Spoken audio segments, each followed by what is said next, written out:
Le point commun qu'on a ici, c'est qu'on est tous révoltés et qu'on pense que la société, on peut toujours la changer. Et l'autre point commun qu'on a, c'est que depuis 5 ans, on se mobilise les uns et les autres pour développer des bagarres et des résistances face à la droite. Donc c'est pour ça qu'on s'est rassemblés et qu'on va essayer de redonner la parole aux uns et aux autres, à la fois sur ce qu'ils ont fait et puis sur ce qui reste à faire, quoi. Dans cette campagne, on essaye de nous mettre sur la bonne voie qu'aime bien la droite, mais aussi aujourd'hui, on voit la gauche, c'est les problèmes d'insécurité, d'immigration. Il y a beaucoup de responsables politiques qui aimeraient que 2007, ce soit de nouveau 2002, et qu'on parle que d'insécurité du matin jusqu'au soir, avec en plus une variante sur l'identité nationale et l'intégration, la Marseillaise, le drapeau bleu, blanc, rouge et compagnie. Alors que la droite et l'extrême droite fassent ça, c'est pas franchement surprenant, parce que c'est un moyen de pas répondre aux questions sociales qui sont posées par les mobilisations sociales dont on parle depuis le début, mais que ça vienne de la gauche, c'est quand même plus surprenant, quoi. Aujourd'hui, on constate qu'un des problèmes pour les retraites, c'est que déjà les fameuses annuités nécessaires pour avoir une retraite à taux plein, on est de moins en moins à pouvoir y arriver. Et maintenant, les retraités, c'est un des secteurs de la population où on note l'apparition de poches de pauvreté. Le minimum vieillesse aujourd'hui, c'est environ 620 € par mois. Donc c'est très faible et je crois que la revendication d'une revalorisation de 300 € pour tous ces revenus, c'est vraiment quelque chose qui est très nécessaire. Dans une grande entreprise comme la nôtre, qui est le 4e constructeur mondial de véhicules, on a des gens qui travaillent par intermittence, puisqu'on a eu l'exemple de Sandouille avec des gens qui ont eu 70 jours de chômage, et qui fait qu'aujourd'hui, effectivement, ces gens-là ont un problème aussi de logement, puisque beaucoup de jeunes avaient pris leur logement et leur indépendance, qui avaient été embauchés chez Renault, qui aujourd'hui sont obligés de retourner chez leurs parents, avec des salaires de misère, puisqu'ils ont perdu en moyenne plus de 2000 € sur l'année dernière. Sur les conditions de travail, c'est vrai pour les plus anciens, mais c'est vrai aussi pour les plus jeunes. Voilà, au début, on arrive dans un job ou dans un boulot, on fait le tout fou, on court après les heures sup, on essaie de gratter le manque de salaire avec des heures supplémentaires, et puis au bout de 10 ans, on commence à se dire que voilà, la charge de boulot elle est de plus en plus pénible. Moi, je travaille dans une boîte d'ascenseurs, on se fait 2-3 mois par an, alors dans une branche qui est toute petite.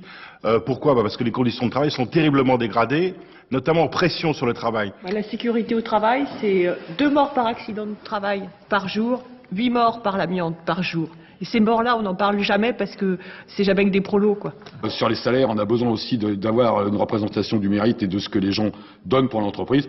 Et si vous voulez encore faire de l'ironie, 1500 € brut dans 5 ans, moi ça me va pas, quoi. Nous, on n'a pas un point de vue pleurnichard sur la société, on demande simplement notre dû.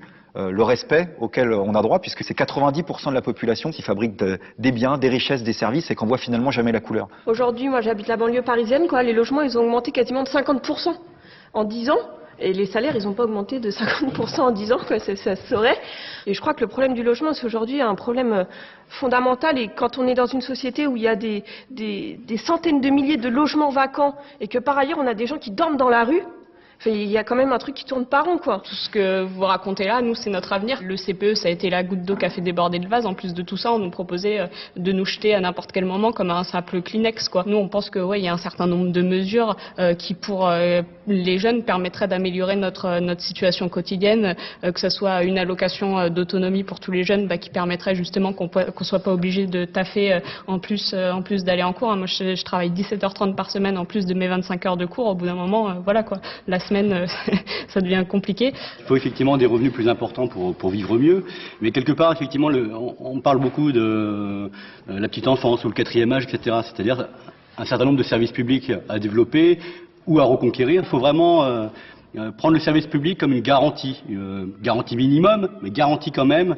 qu'effectivement, on a tous accès, quels que soient les territoires, quels que soient les âges, quelles que soient les professions, au moins au bien commun. On s'est encore bagarré dans mon hôpital récemment dans le service de psychiatrie parce qu'ils voulaient supprimer encore 6 postes. Et on s'aperçoit que tous les pans qui sont intéressants vont au privé. Et puis dans le public, on garde bien sûr toutes les contraintes, tout ce qui est l'accueil 24 heures sur 24, toutes les urgences.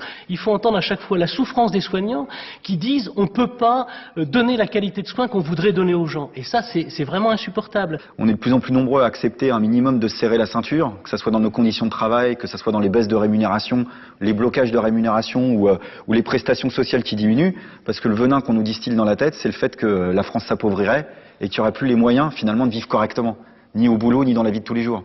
Or, voilà, le problème, c'est que des richesses, il n'y en a jamais eu autant en France qu'en ce moment. Et la redistribution de ces richesses, elle n'a jamais été aussi inégalitaire qu'en ce moment. On est chacun dans notre coin, que ce soit au service public, dans le privé ou au quotidien, à mener des bagarres, un petit peu séparément, parfois tous ensemble, avec ou sans victoire. Mais une chose qui est claire, c'est quel que soit le gouvernement qui sortira des urnes, les bagarres, il faudra continuer à les mener. Donc ce vote, pour nous, c'est aussi un encouragement aux luttes, à toutes les luttes qu'on a menées, qu'on parlait à des tas de personnes, et celles qui devront être menées dans les 5 prochaines années.